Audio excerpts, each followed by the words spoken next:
addiction doesn't show up one day as a full-blown, out-of-control thing. It's little hints, and then you watch it chip away at them. I don't care what color you are, where you grew up, how old you are. We're built for connection, and no one connects with anyone who's not authentic. Who I am is a hurt father who feels like he failed a lot of days, who's still working on it, who's trying to tell a story to help somebody because it helps me. You are listening to the Akkeri Podcast, a show about men and masculinities, the challenges that modern men face, and how to chart a better way forward. I'm your host, Matt Howlett, mental health coach and founder of the Akkeri. In this episode, I'm talking with Stephen Randell. Steve is an accomplished business leader, speaker, and author whose impassioned advocacy has stamped the hearts of his audience. Author of My Child Is An Addict, Navigating Through Your Child's Addiction, he focuses on transforming challenges into a life of genuinely living. Steve shares what it was like to be a father of a son who struggled with and eventually lost his life to drug addiction. We talk about his struggle to process that loss through the writing of his book, the authenticity that we both crave and look for in relationships, and how the courage to be real in relationships could play a big role in men finding the support we all need. Well, I'm so glad that we could make this happen. Thank you so much for taking the time to do this. Yeah, well, thanks for asking me. I think it's a great thing you're doing. I've really enjoyed listening to the couple of podcasts that I've caught by you so far. Appreciate Love your intro one. You're telling the story. I related to that a lot, from the pastor's kid to the crusaders to the musician part. And I came up through all the same things, right? Right, yeah. So we both grew up in Newfoundland in the Pentecostal church context, I guess. Absolutely, yeah. Wow. Steeped in it, as they say. Steeped in it. Well, that is how I'd love to start. If you could just give me just a rough background on yourself, because I've only met you once. Well, grew up in a Pentecostal church with a minister for a dad. Great guy who did great work. Hit my late teenage years and kind of moved away from that and went off in this. We often joke, I went away and joined the circus. All I thought I wanted to be was a rock star. So I got in bands, and that's what I did. I went on the road for a long time. Right. And great. Like, not, I wouldn't do it again. Yeah. But at the time it was fantastic. Had a lot of fun and got to see a lot of the world, which was really cool. Nice. And eventually I started settling down, and, I developed a big interest in just business, sales, marketing. I didn't know I had those interests. And people love building teams and things like that. And that I totally stumbled upon that. I came off the road and I was burnt out and didn't want to go out for another 6 weeks or whatever it is. And I took a job at a music store. I said, well, I know music. And I met these great guys who worked there and girls. And I just kind of started to snowball from there into took a leadership role, and I was helping build this team. And it's just something that I could do. I had a lot to learn, but I had a natural tendency toward it. So then it grew from there, and up till just in the recent years, I was overseeing a chain of retirement homes in Newfoundland. That's a big operation, very, very big business. And during that is when I went through some real personal tragedies and changes. And that's when I finally said, stop. One thing about me, I'm all about momentum, which is good, serves me well in a lot of ways, but can certainly burn you out quickly too. Mm-hmm. So I'm still working on finding the balance in that. But when I just stopped all that, I said, I've been writing for a long time, but not focused on finishing a book. I've often wrote notes and journals and stories. And as you can tell, I tend to be a storyteller anyway. And I done so much of that, but I never had this focus to complete a work. But after everything that happened, I stepped away. I said, now's the time. Now I'm going to step away and say, hey, I'm going to complete this body of work and finish a book and tell the story. Mm-hmm. And that's what brings us here. So that's in a nutshell of my years. Yeah. Well, thanks for sharing that. We met, I was meeting a mutual friend of ours and just chatted over a couple pounds of wings. Yeah. And then I actually mentioned tonight to a buddy of mine, John Hilliard. He mentioned, he said, oh yeah, do you know him very well? Savage bass player. So there you go. Tell John I said thank you. Yeah, you're not paying for that one. Yeah. Yeah, so I saw your post, your post that Pete had shared. And that sparked my interest right away. Now a couple of people have shared it, so that's great. That's getting out there, and you've shared a couple chapters with me. So I'd love to jump right into that. There's a section that, I'll just let people feel what they feel. It hit me in a very strong way. I'll just read this out, if that's okay. So this is from chapter 1, entitled Riding the Roller Coaster. The first time my son Zack died was just a short while after his 18th birthday. The kind, funny, charming young man with a smile that never failed to light up a room died slowly. Though his physical body remained, the person I knew and loved gradually slipped away while being replaced piece by piece by a burgeoning addict. Like a terminally ill cancer patient who, despite best medical efforts, cruelly suffers and fades away till they are no more, we too as parents are forced to stand by helplessly and witness their heartbreaking decline. We watch our precious child's physical and mental capacity slowly fade away and become a shell of who they once were. That is there's a lot there. That hit me. I don't have any experience with addiction. I don't really know anybody. I worked for a couple of years in youth care. So there was parts of, my experience that was coming back there. But I mean, tell us more. Where did this start for you? It's interesting to hear someone read it back to you, because I've been writing this in bits and pieces over the last couple of years. Certainly the past 6 months is when it came to fruition. So I had to go back over that body of work. And when you write, well, I won't speak for all writers. I can only speak for myself. But for me, if I write 30 or 40,000 words, I've probably written 150,000 words, because you write it and rewrite it and edit it and go back later and say, no, I don't like the way that came out. I'll write something different. So hearing that, honestly, Matt, I think that summarized the whole thing. If I had to put it in a one paragraph, that's it. That's the whole experience of what happens. And it's still hard to listen to. It's still hard for me when I have to reread it, I bet, for editing purposes, what have you. But I really believe that sums it up. That's what happens. Addiction doesn't show up one day as a full-blown, out-of-control thing. It's little hints like, oh, they're acting a little different. Mm-hmm. Or, that's a weird reaction. Or, and it's things like that.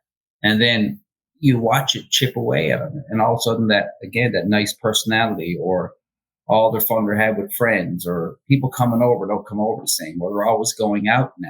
All those little changes, you start to go, this is not the same. And then as a parent, you don't get trained on this stuff.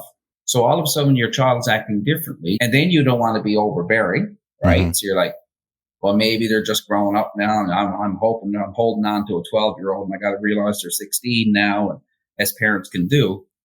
And so you second guess every move you make.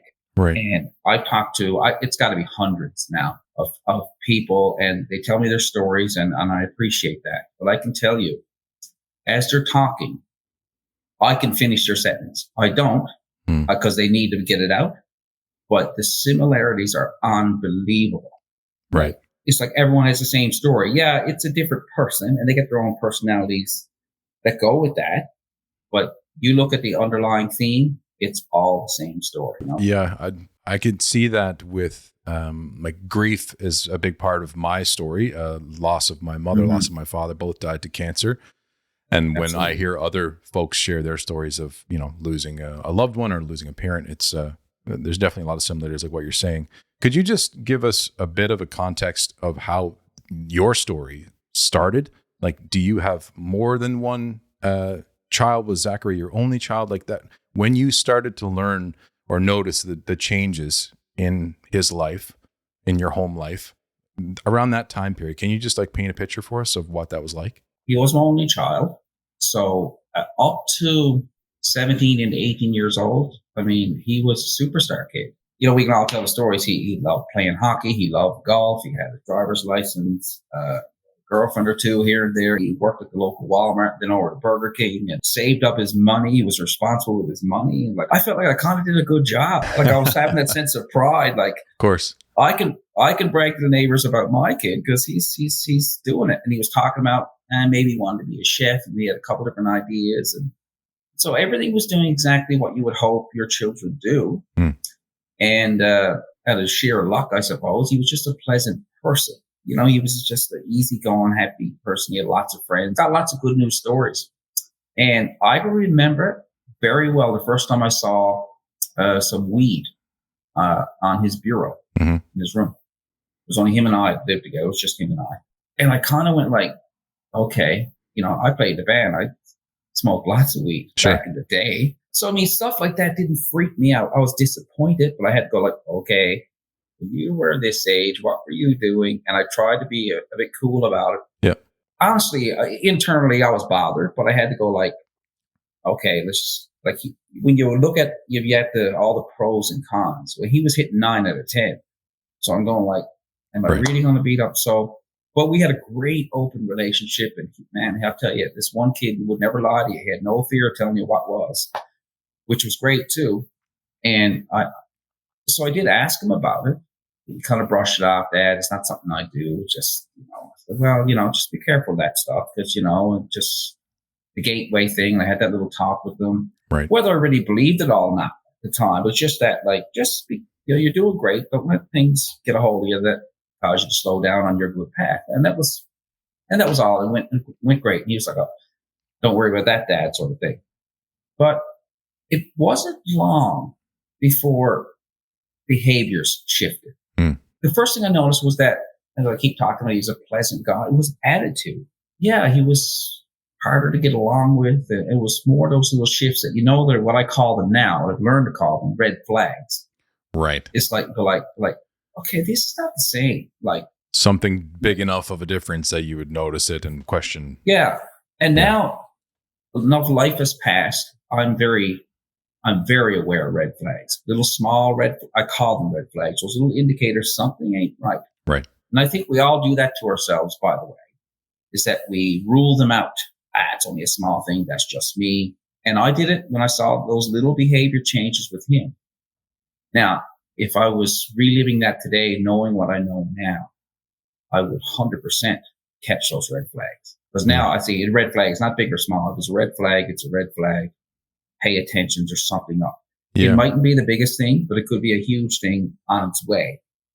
And so, so I did that, what I used to do then. I was like, okay. And I kind of talked myself off my own ledge and said, okay. But then and once it seemed to tip a balance, like we knew he was using other things, that's when it really shifted for me because all of a sudden, no, something's wrong. So it was slow and gradual. But when it moved, then it was like just an escalation of like this other human being. How did you spot that? Did you see drug paraphernalia? Did he talk to you about it? No, he wasn't in the mood to talk about it anymore. Then it was more an abrasive relationship because then you're into the rescuing and trying to save him and trying to convince him to do different, choose different. And at that point, it was really quickly where he got this other person, which is very confusing. And my heart goes out to people dealing with it because I certainly know what it's like. You're looking at the same person and you're trying to deal with them the way you've always dealt with them. Mm-hmm. You know them intimately. And all of a sudden, it's like talking to a different human being, but it's confusing because you're looking at the same person. Right. But their rationale is gone. Their agreeableness is gone. And it took me a while to pick up on this and really know this was true. But once they tip a certain point, the drug is always first. The drug is first. So it's not friends. It's not money. It's not relationships. It's drugs first. And when you're dealing with someone at that stage, though you can offer every solution you want and every bit of rationale and compassion right to arguing black and blue with them. Mm-hmm. And the drug is first. Yeah. What, just a rough estimate. I'm curious as to the timeline. When you first noticed changes in behavior, you saw the weed in his bedroom, to, the bigger changes in attitude, and that he's using something, stronger. Yeah. I would say it was probably in his 18th year, somewhere in there, that I first started to notice things. Yeah. And I would say it was probably about he was 20-ish when it was really like, this is a problem. Right. And then it was, then you go from there onward, and it's trying to manage and learn how to deal with and all those things that go with it. Right. Can you tell me a little bit about what you did do? Because I know you worked with him and you mentioned you had a close relationship. There's a couple references in there where you guys had moments where it was still the boy that you remembered, speaking to you, I love you too, Dad, at the, as you go off to work was one story. But what was it that you did do with him as a father to help him out of that? I think rehab was one of those things. Yeah, well, we several attempts at that. Some were successful in the short term, we'll say, worked for a little bit. Again, I'm very careful not to make generalizations, but I am making one right now. I'm not saying everyone's experience like this, but again, in my experience now, I'm talking to many, many groups and individuals. It seems to be a common denominator. I'll put it this way. The first thing we do is we're flailing around trying to figure out what to do. Right. There is no, well, as you say, you have a new baby in the house. There's no course for that. All parents are figuring it out, and they get better at baby number 2. They're probably a little better at it because, and they're not so worried about every little thing. But when you have this, you're sitting there like, what do you do? The first thing typically, certainly, again, I'll speak for myself. What I did was doing the exact same thing I'd always been doing, was try to have a talk with them, have a sit down, rationalize with them. What I didn't know at the time, I was talking to a different person. So my strategies that I'd gotten used to of helping raise a good young man no longer worked. And that was very confusing because you're like, why? But this always worked. Look how well he was doing. So I was so busy trying to get back to hit that 17-year-old boy. That's where we got to get back to. That's the goal. Right. I didn't know at the time that 17-year-old boy was gone. And that was a heartbreaking realization that came a long time later, that he was never coming back, even if he got well again. Right. Now I was going to be dealing with a 20-something-year-old recovering addict. He's not going to be the 17-year-old boy who worked at Walmart or Burger King. Right. And played hockey, right? So all these realizations came later. And so you really, I'll use the term again, flail around trying to figure out. And then it starts looking for suggestions from people. I went to therapy myself. I went to group sessions, everything all based around how do I fix him. And again, I can't remember one parent that has spoken to me that hasn't somewhere in the conversation said something that resembled, and paraphrasing, I can't figure out what I did wrong. I can't figure out what I did wrong. Right. And now I can look at you and tell you didn't do anything wrong. But we go to the self-blame first because we must have. Right? Right. And so I spent a lot of time, even in group sessions, in private therapy. I was sitting there looking to the therapist that you got to point out what I did wrong and how we fix it so we can go back and save him. And that was, I spent session after session in that until he taught me that you didn't. Choices are choices, and you live with choices. You don't. You can't fix people. Yeah, we can't fix people. We can help people. We can come alongside. And it sounds like you did that. I mean, even in the language that you just used a second ago, like you felt like you were flailing around at first. It probably felt like that. And maybe in reflection, sometimes it still feels like that. But I'm willing to bet that it was actually quite good. You know what I mean? The support that you offered, the putting yourself out there, like, I see what you're going through. I'm here to help. I love you. I want the best for you. You know what I mean? That comes through in your writing, at least. I can't speak to what you actually did in the moment, but you do what you can. You do everything you can. I was talking to someone just the other day. Their son is right in the middle of it's a mess. It's really, family's having a very difficult time. And I looked at the mom and I said, you talk about a great family who's doing everything they can. And I looked at the mom, I said, you have to realize you are doing everything you can. However, unfairly enough, there are certain things you can't do. And that was my frustration too, because I was a fixer. I could fix anything. You give me enough time and resources. Yeah. I will figure it out. And that I couldn't. Of the most important thing I ever wanted to figure out, I couldn't. And it took me a long time to learn that. Do everything you can. But at some point, you have to accept some things you cannot do. Is that what made the writing of this book, and I'm quoting you now, one of the most frightening things that you've ever done? Like the self-blame and the reflection and the... Well, it's the vulnerability, right? I think it's very common. We tend to present our best foot forward. And for me, I certainly was the type to present as in control, responsible, hopefully a good person in society. At least I want to be that person. I endeavored to be. But when I finally decided I was going to write it and I was going to finish it, it wasn't just going to be another episode of writing. I said, that's it. I am not doing this unless I'm ready to say it like it is, come what may. And from that, much of it in my own head, I'm sure, but my own self-doubts, I'm self-critical anyway, because I've got high expectations.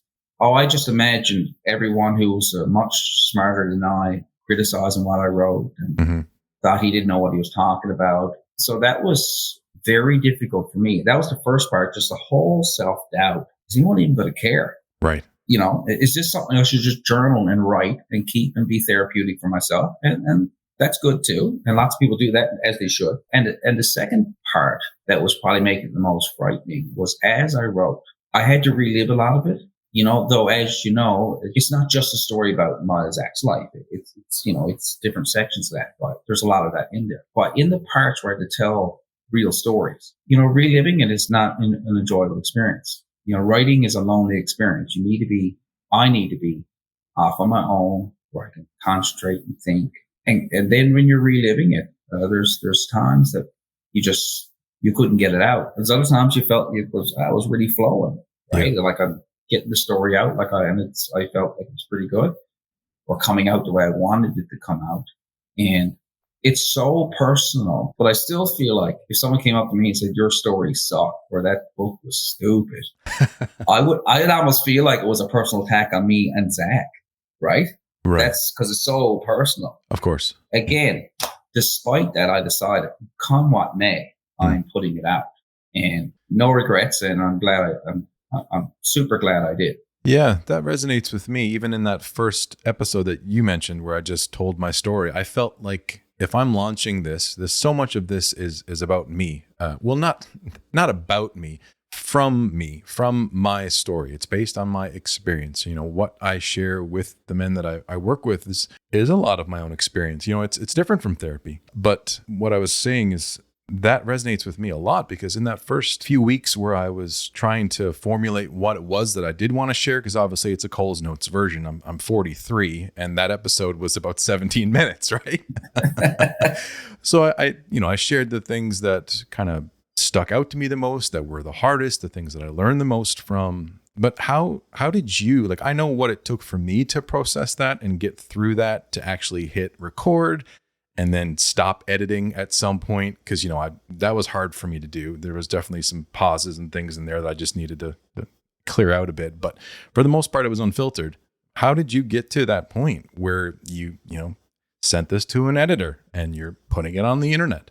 Yeah, that was a rough day.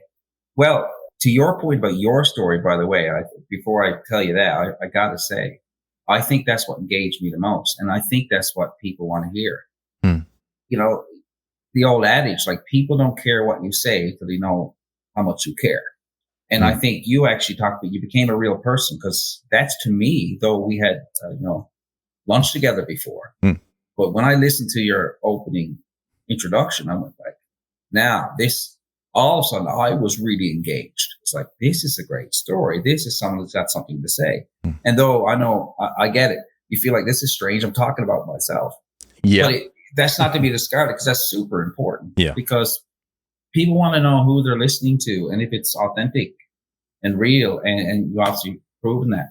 And so again, when I wrote all this stuff, I went, okay, now I was the only one that saw it. Right. And so through a family connection, they hooked me up with a really great editor. And I remember the day, I'd already postponed it a week. It was, I had to put deadlines on myself. I knew I was I'll never get this done if I don't. Yeah. Because I knew it'll never be good enough in my eyes. It'll always be something else. Every time I reread a chapter, I could change the way I said that. Or that line reads a little funny. Yeah. Here's a better word. So I did that a lot. So finally got to the point, that's it. And I sent it to the editor a week late. But then I kind of dusted your hands and said, like, okay, come what may.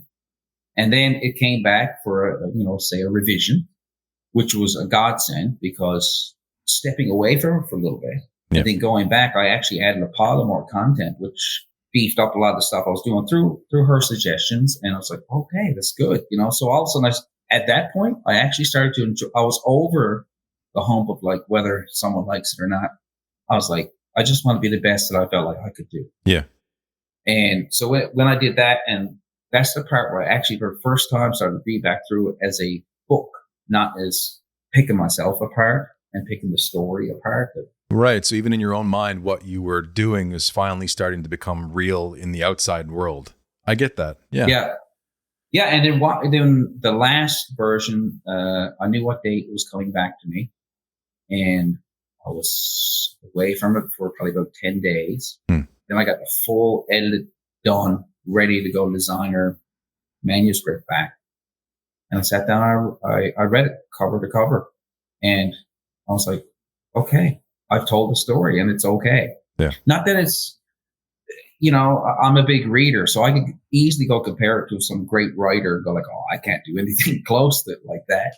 But I just read it as the story I wanted to tell, and I felt needed to be told. And I honestly was content. Mm-hmm. I finally got over the little hump of perfection. Well, it says what it needs to say. And I do believe for those who can relate, it will certainly be a source of certain encouragement, and maybe a little bit of wisdom in there too. Absolutely. Here and there. Yeah. And just from my experiences, as I say earlier in the book, like I don't have a pile of letters behind my name that qualify me to talk about this in a medical field or whatnot. Sure. But yeah, so I actually, that was finally the point. I was like, I kind of felt like, all right, it's done. Now it's just a technical part of launching the book. Yeah. Could you talk to me just specifically about what that experience felt like?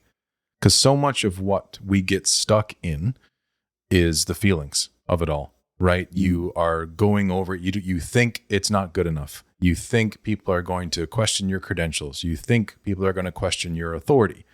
What did that experience feel like? Well, I think they will.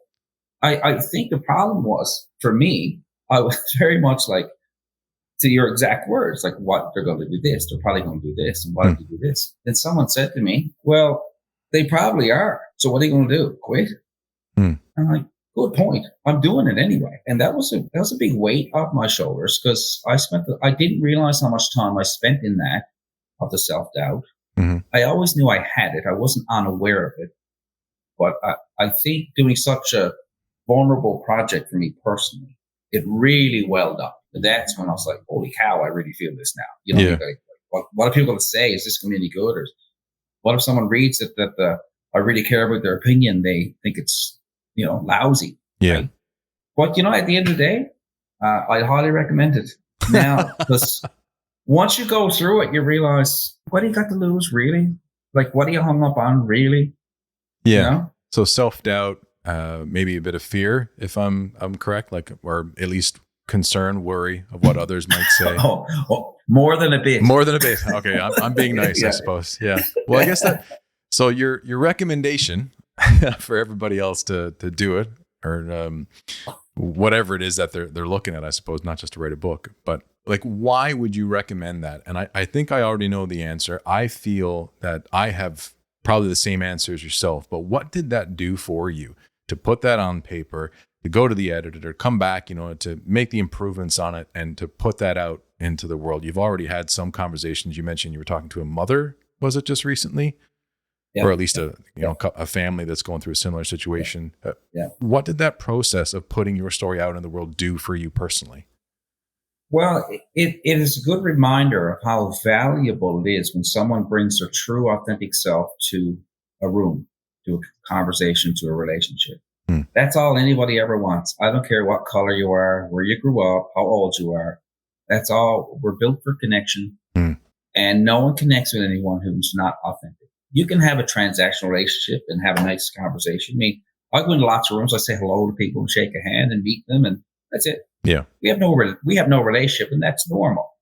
But I'm talking about, if you want any real connections with people, you have to bring your authentic self. And people love that. After things that happened to me, the amount of people that showed up that I didn't know. I had emails and phone calls, and people walked right at my office at the time. And they come in and say, listen, I just want to say blah, blah, because I know you'll understand.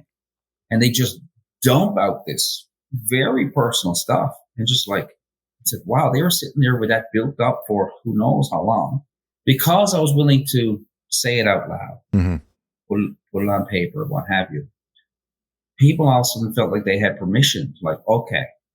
And there was a connection because this person understands. So the value in that for whatever you're doing is that people will rally behind you, connect with you, the right people, and that's key too, the right people. So some of the quote unquote wrong people, you know what I mean when I say that, they may dissipate, they may fade away. Well, I would hypothesize you're eventually going to find out that's a good thing. Might feel a little strange in a moment, but you'll probably find that's probably a pretty good thing. And the right people will rally around you and hold you up. I can tell you the past year and a half, especially, the more people that have said to me, man, you have got some seriously good friends. And I said, I do. And I could not be more grateful because everyone around me is authentic as I am. And if they're not my people, that's okay. I can love them at a distance and still say hello to them. Yeah. But it has changed everything for me that way. Like my relationships are good. They're authentic. They're real. I don't spend time with people, intimate time with them, serious time with people who aren't just good people. Like you and I got common friends and they're good people. I got a lot of people like that now, but that came from me finally throwing up my hand and saying, listen, I don't have it all together. I'm hurting here. Yeah. I'm falling apart some days. I do this too much and I'm trying to do less of this and I'm working on it. Yeah. Right. But you do enough of that. And I'll tell you, it's the real people who will gather around you because they're craving it too. Right. Yeah. And, I think if we could all just be authentic as humanly possible and just, I don't want to be cliche if you're talking speaking your truth, but, I don't think speaking your truth means that you go into happy hour and start laying on everyone all your problems either. Time and place, right? There's time and place. But in the right time and place, if you can come to people and say, like, I don't have it all together. Yeah. You saw me on stage playing that looked really cool, but that's not me. That's something I do sometimes and love it and super fun. But that's not who I am. Who I am is a hurt father who feels like he failed a lot of days, who's still working on it, who's trying to tell a story to help somebody because it helps me. I'm all those things too. And I hope that's okay because it has to be. Yeah. I'm not going to try to put on, what you used to say, put on ears? Put on ears? Put on ears? Is that the old Newfoundland expression? Put on ears? I'm not sure. Okay. It's something like that anyway, where they basically just pretend to be something you're not. Oh, okay. That's not something I've heard of. No, that's... But there's a lot of Newfoundland sayings that I haven't heard of. Yeah. Because there's a lot of Newfoundland sayings. Yeah. Now that's another book we could write. Yeah, there you go. I'd be curious to contrast the good or the ideal male relationships, those that were really supportive during all this time and continue to be supportive now, with those that really aren't. Because you mentioned, those folks who you don't really have an authentic connection with. You're not going to be mean to them. You might not cut them out of your life even, but you probably won't give them a ton of your time, right? Yeah.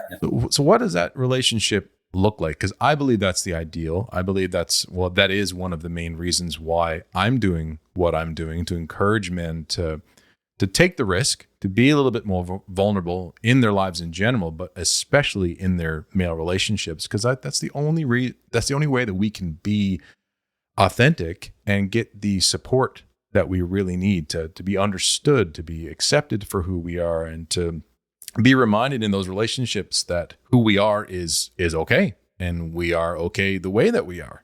You know what I mean? Like you're saying that, you're still a guy that's figuring it out. I don't have it all together.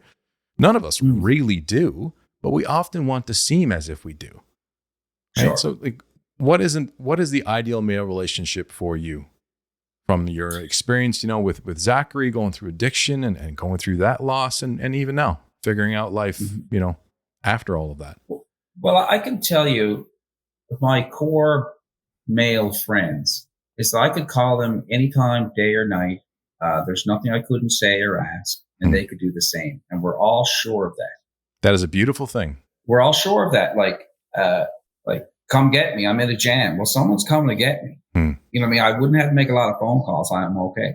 And they're happy to help. I mean, I had someone just recently like call me up and dear friend and said, you know, I got this going on. I said, well, just come on. We'll figure it out, you know? And the fact that they knew they could reach out to someone without judgment or, oh, you know, I think I screwed up. You know what I mean? I needed this or that, or, you know, and it's been, I swear I get much out of it as they do, like to support people like that who are willing to admit that sometimes they need support, as we all do. Right. That first admittance though, that takes a bit of a risk, right? Like what does that feel like? Do you think that experience is universal for us as men? I think so. I think so. I don't think any of us want to do it. We want to feel like we're strong all the time and on top of our game. That being said, and I'll correct that a little bit only to say what we often forget is getting over that first little hump, like you were saying, is actually shows how strong you are and how on top of your game you are. And that's the part we've really, I think, like you said, universally, it seems that we've had a trouble with connecting that. Yeah, well said.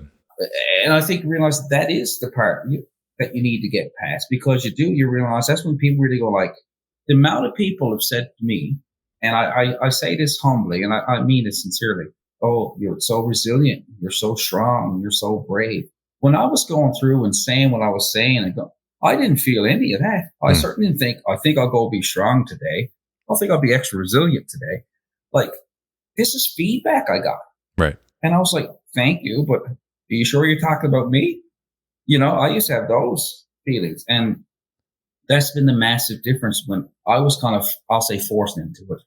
And now here I am, I'm dealing with these things and have people come back and say things like that to me, light bulbs start to go off. Like, that's what people actually recognize.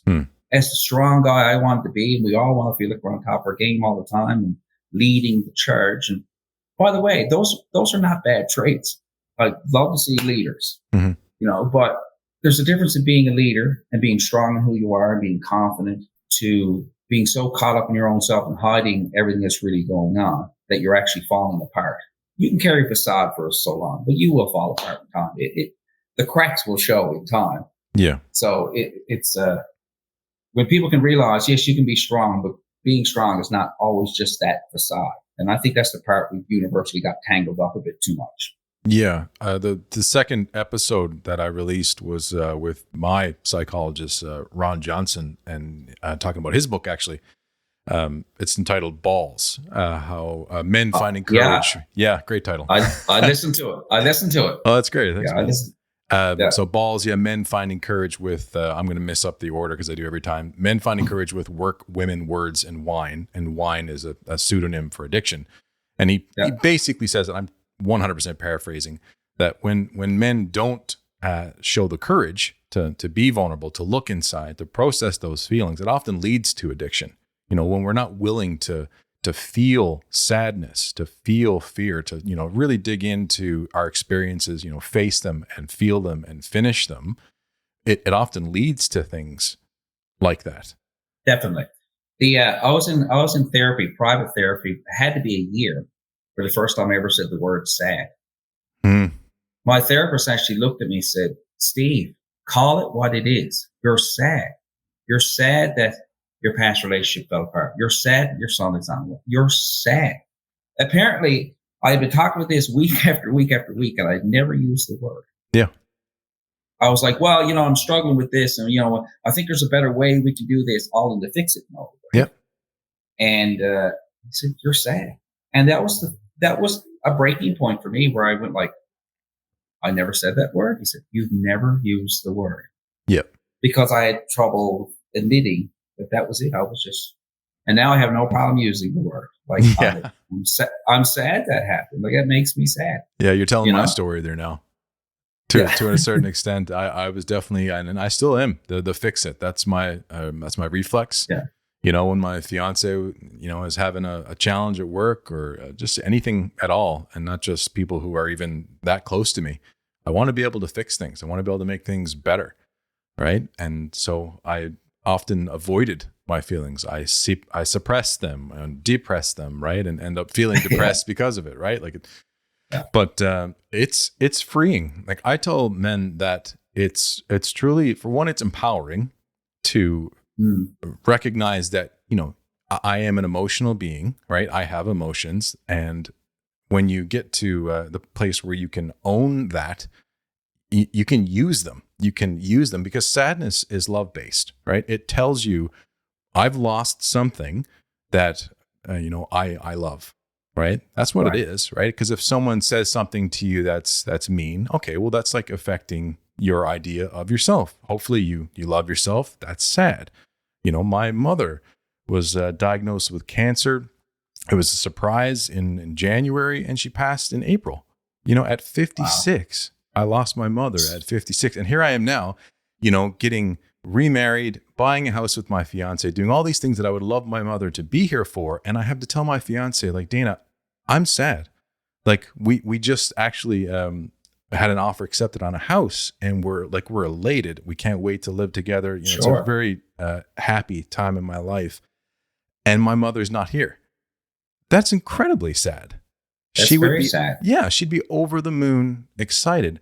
So that tells me, you know, for one, I love my mother very much. I miss my mother. She was an important person in my life. There's all kinds of things that opens up for you when you're able to recognize that. Well, it's been said that you know, grief is just love with no place to go. And when I read that, it's like, yeah, but you know, I think you can find places for that to go.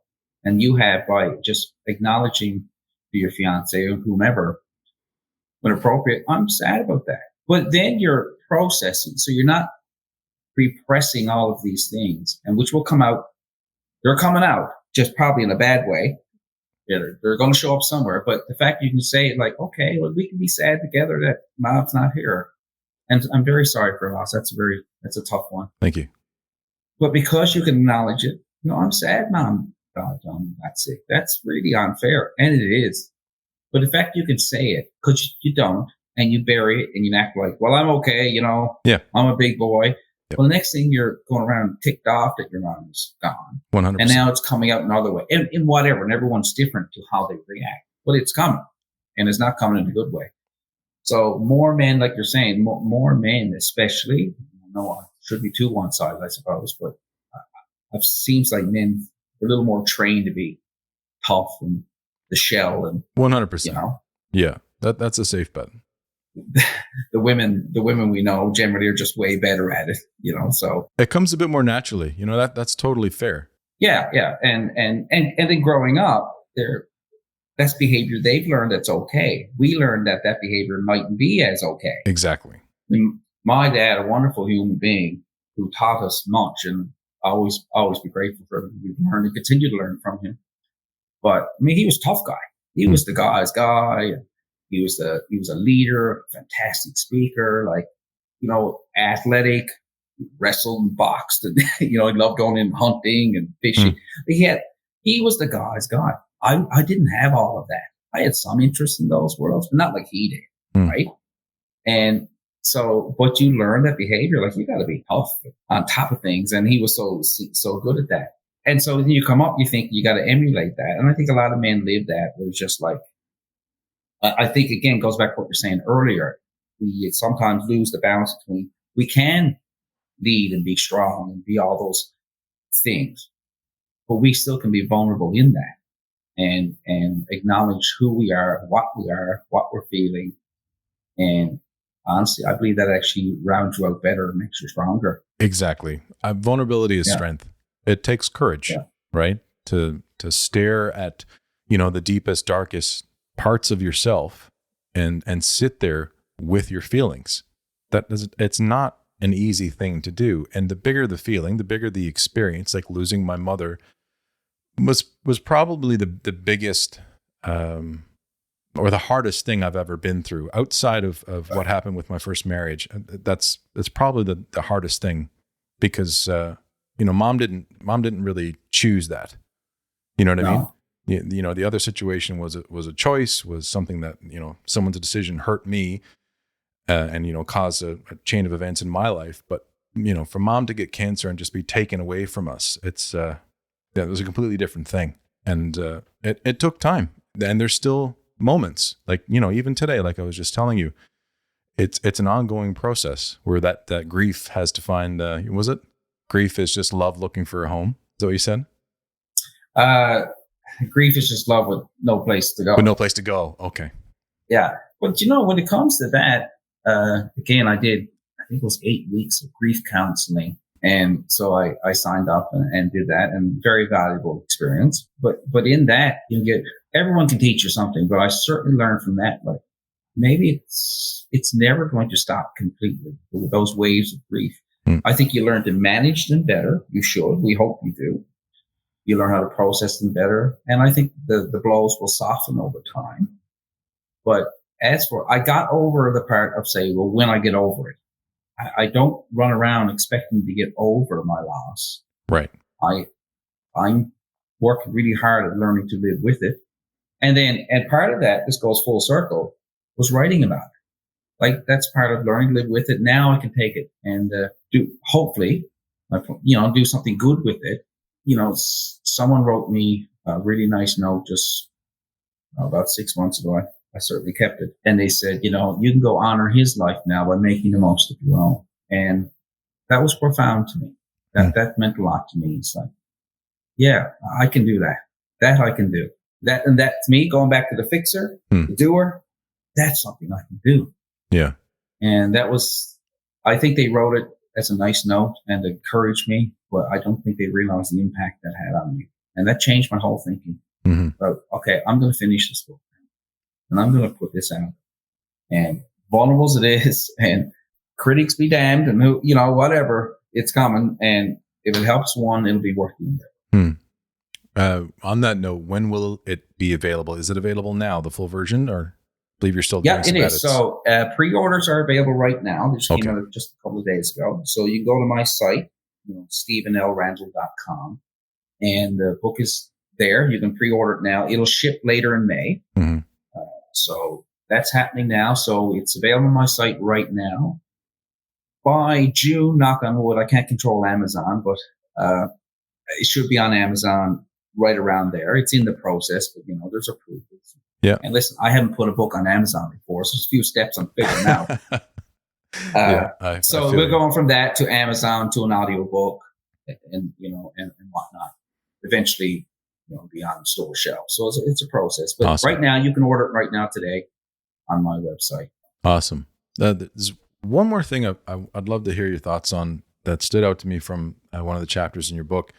You talked about Zachary's funeral. And again, I'm going to try and paraphrase here. It was something like, it was all types of people that were there from all different walks of life. There was, successful businessmen. There were folks that were down and out. Some of Zachary's friends. Someone showed up with 2 black eyes. Yep. And you mentioned something like, this is what church is supposed to be like. My dad, being a retired minister, of course, and who gave a beautiful sermon at the service, and who, God bless him, like, you talk about a guy who knew how to adapt to a situation. Number one is his grandson's funeral, so he's grieving, of course. But to go to the broadest audience you could come up with, that was what was down, and it was 150, 200 people. The room was full, and after he was visibly moved, as we all were. Sorry if I get emotional, but when he came down after we had a little get together with close family after the service. And he said, I'd never seen in all my years. And my dad, he did a lot of great things. He ministered in prisons, and he wasn't just in one small church and had their culture they were used to, which is wonderful for those who that fits. But that wasn't him. he was very outside and going out. So he was very cultured. He understood that everyone wasn't a churchgoer on Sunday morning, you know. And but he said to me, he said, I had never seen a service like that, ever. And I said, Dad, isn't that what church is supposed to look like? Come as you are. We're all here for one common reason. And you're all welcome. And, you know, when the service ended, we were out in the porch. I greeted every soul that came as they left, every single one. I don't know how long it was, after a long time. And why I mentioned in the book the kid with 2 black eyes, because he came right up to me. I'll never forget him. And he said, I was friend of Zack's. And I said, I know you were. He said, I only drink now. And he was like, he was so desperate for he wanted someone to see who he was. He was trying. Now, he was more than drinking. He probably just got out of a ditch, that kid. Like, he was banged up. Like, I know what strung out looks like. I've been closer to it than I wanted to be many a time.